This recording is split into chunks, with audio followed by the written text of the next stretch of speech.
लापता युवक नितिन बेगा की मौत पर एनएसयूआई ने उठाई निष्पक्ष जांच की मांग, दी आंदोलन की चेतावनी। पुलिस की लापरवाही से बेखौफ दबंग घर में घुसकर मां बेटे को पीटा।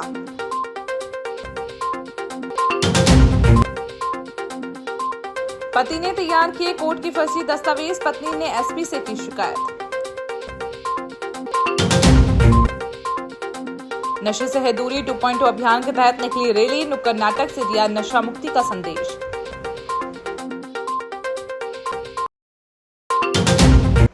मझगवा थाना क्षेत्र के महगवा डुमना निवासी नितिन बेगा की संदिग्ध परिस्थितियों में हुई मौत को लेकर भारतीय राष्ट्रीय छात्र संगठन ने पुलिस प्रशासन के खिलाफ मोर्चा खोल दिया। संगठन के जिला उपाध्यक्ष राहुल पांडे ने थाना प्रभारी को ज्ञापन सौंपते हुए पुलिस पर लापरवाही का आरोप लगाया। उन्होंने कहा कि नितिन 8 जुलाई की शाम से लापता था और परिजनों द्वारा गुमशुदगी की रिपोर्ट दर्ज कराने के बाद भी पुलिस ने समय रहते प्रभावी कदम नहीं उठाए, जिसके कारण युवक की मौत हो गई। बाद में नितिन का शव महगवा खाटू श्याम मंदिर के पास जंगल में संदिग्ध हालात में मिला। छात्र संगठन का आरोप है कि पुलिस मामले में ढुलमुल रवैया अपना रही है और अब तक कोई निष्पक्ष जांच शुरू नहीं की गई। संगठन ने पुलिस को जल्द से जल्द मामले की सच्चाई सामने लाने की चेतावनी दी और कहा कि यदि शीघ्र ही उचित कानूनी कार्रवाई नहीं की गई तो वे मृतक के परिजनों के साथ मिलकर एक बड़ा और उग्र आंदोलन करने के लिए मजबूर होंगे। हमारे बेटे 8 दिन से 8 तारीख से जो गोल हुआ, रोते हुए बोला कि हमको बचा लो, तो आज भी पुलिस कुछ नहीं कर पाई। और हमारे गांव के परिवार लोग जब बकरी चराने गए तो वहाँ पे जब 10 दिन 20 दिन से हम लोग ढूंढ रहे हैं तो नहीं मिल रहे, फिर उसी दिन क्यों मिला 22 दिन बाद। बस हमको यही शिकायत है। एक नितिन बेगा हमारे भाई गुम हो गए थे। पुलिस वालों के लिए कुछ भी नहीं हुआ। उस 8 जून को बताया गया, पुलिस वालों को सब चीज़ उनके परिजन द्वारा बताया गया।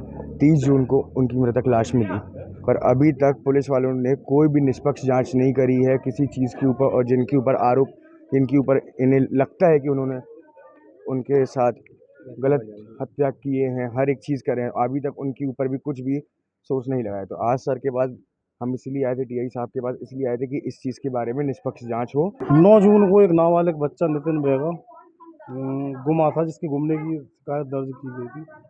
उस पर एफआईआर भी की गई थी 363 की। उसके बाद 30 तारीख को उसकी बॉडी मिली हुई थी और बॉडी मिलने के बाद उसका अंतिम संस्कार किया गया था। उसमें जांच की जा रही है। तो परिजनों के द्वारा भी ये और एनएसयू के द्वारा ये मांग की गई कि इनकी जल्द से जल्द सूक्ष्म अच्छी जाँच हो।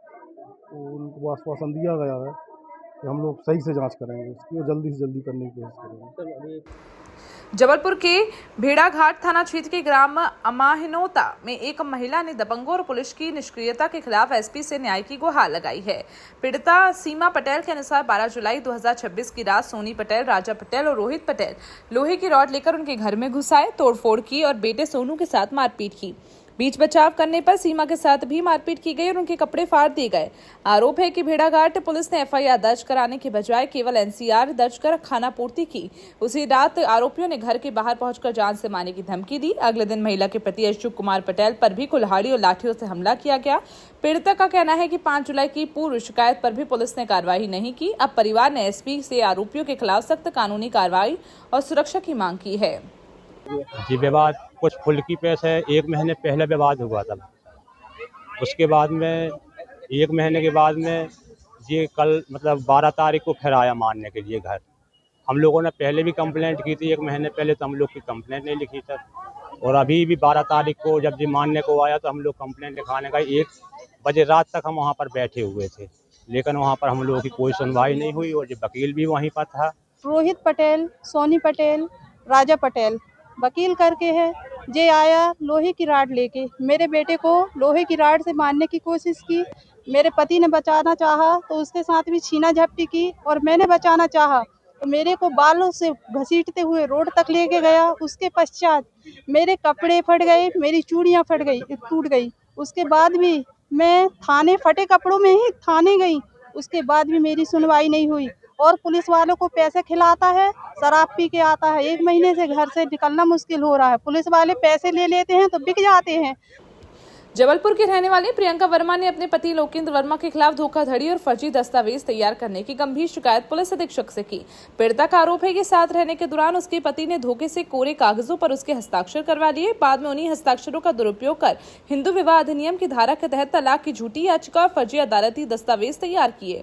यही नहीं, आरोपी पति ने मोबाइल की फर्जी कॉल डिटेल और मनगढ़ंत मैसेज तैयार कर उन्हें पन्ना कुटुंब न्यायालय में चल रहे एक मामले में सबूत के तौर पर पेश किया। इस धोखाधड़ी का खुलासा तब हुआ जब कोर्ट में दस्तावेज सामने आए।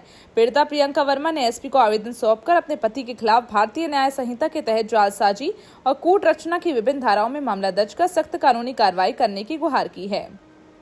हमारे साथ एक फरियादी आई हुई है जिसकी शादी लाहौर गांव पन्ना में हुई थी लोकेंद्र वर्मा के साथ। अब वो हुआ क्या था कि शादी होने के पश्चात से ही दहेज को लेके परिवारजन ने उन्होंने इनको बहुत ज़्यादा परेशान प्रताड़ित किया। लगभग उस प्रताड़ना के दौरान फरियादी के पिता ने 3 लाख रुपए उनको कुछ कैश कुछ ऑनलाइन प्रदान भी किए थे, लेकिन उनकी मांग रुकी नहीं। लगभग 10 लाख रुपए की और मांग को लेकर वो लड़की को लगातार परेशान व प्रताड़ित करते रहे, जिस कारण से उन्होंने उसको इतना परेशान किया कि छत से धक्का दे दिया। पति लोकेंद्र वर्मा और उसके और जो घर के परिजन हैं, उसी दौरान जब फरियादी के माता पिता पन्ना पहुँचे तब उन्होंने वहाँ का मामला देखा और समझ के वहाँ संबंधित थाने में इनकी शिकायत दर्ज कराई, जिसके बाद से लड़की यहीं मायके जबलपुर में रह रही है। अब इनके जो केस वगैरह चल रहे हैं, उस केस के दौरान पति लोकेंद्र वर्मा के द्वारा फर्जी दस्तावेज तैयार करके न्यायालय में उसके खिलाफ फर्जी सबूत तैयार करके दिए जा रहे हैं। केंद्र और मध्य प्रदेश शासन के संयुक्त तत्वाधान में चलाए जा रहे नशा मुक्ति अभियान नशे से है दूरी 2.0 के तहत भंवरताल स्थित स्ट्रीट कॉर्नर पर एक भव्य और गरिमापूर्ण कार्यक्रम का आयोजन किया गया। इस विशेष आयोजन में जबलपुर संभाग के commissioner, IG zone, DIG, collector और पुलिस अधीक्षक सहित जिला पुलिस प्रशासन के आला अधिकारी, कई समाजसेवी संस्थाएं प्रमुख रूप से शामिल हुई। कार्यक्रम के दौरान उपस्थित जन समुदाय को नशा मुक्ति की शपथ दिलाई गई और एक प्रभावशाली नुक्कड़ नाटक के माध्यम से नशे के दुष्प्रभावों को उजागर किया गया। इसके बाद जागरूकता फैलाने के उद्देश्य से एक विशाल रैली निकाली गई, जिसमें नशा नाश की जड़ है, नशे से है दूरी उपाय है के साथ नारों के साथ लोगों को जागरूक किया गया। जिला प्रशासन के वरिष्ठ अधिकारियों की मौजूदगी में निकली इस रैली ने पूरे शहर को नशे से दूर रहकर घर परिवार को संबल प्रदान करने का एक मजबूत संदेश दिया।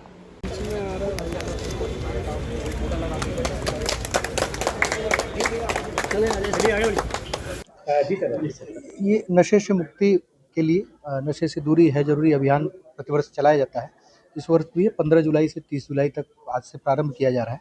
इस दौरान विभिन्न शैक्षणिक संस्थाओं में जागरूकता अभियान, विभिन्न बस्तियों में जागरूकता अभियान और बृहद पैमाने पे सामाजिक न्याय विभाग के भी समन्वय से, शिक्षा विभाग से भी समन्वय करते हुए इस प्रकार के अभियान चलाया जा रहा है कि व्यापक इसका प्रचार प्रसार हो और जो माननीय मुख्यमंत्री महोदय की संकल्पना है उसको साकार किया जा सके।